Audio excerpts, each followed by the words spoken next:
First, hello, I'm John Bachman. We are just about 4 hours from the first polls closing on the East Coast and the election results starting to pour in. And one of those East Coast states with a hotly contested governor's race is Florida. Gracias, Ricardo. Well, there is former governor and perhaps future presidential candidate Jeb Bush. He's been out on the campaign trail for Governor Rick Scott. Jeb, speaking in Spanish there, told voters that Charlie Crist, who is also a former governor and is now running as a Democrat, doesn't know what he is right now. Also, the GOP is hoping to make some gains in U.S. Senate races today. In states like New Hampshire, Republicans are heading out to vote. I'm hoping we could have some of the Republicans in the Senate so we could get the votes going, so we could accomplish something down there. I'm happy to say I'm a Republican, and I voted for Republican candidates.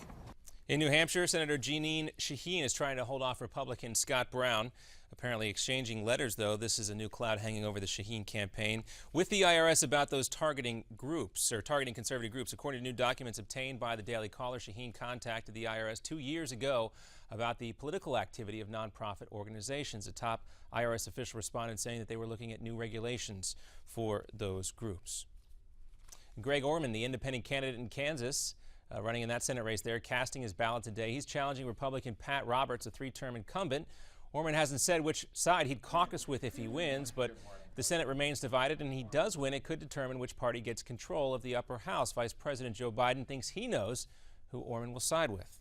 And I think, we have a chance of picking up, an independent who will be with us in the state of Kansas. Vice President Biden appearing on a radio show there. He believes Democrats will also win in Georgia and New Hampshire and a number of other states. NFL running back Adrian Peterson is expected to plead no contest today to child abuse charges. ESPN reporting that Peterson will accept one count of a misdemeanor assault to resolve his ongoing child abuse case. The plea will require the Minnesota Vikings star to pay a $2,000 fine, serve 80 hours of community service. Though he would be on probation, he would avoid jail time.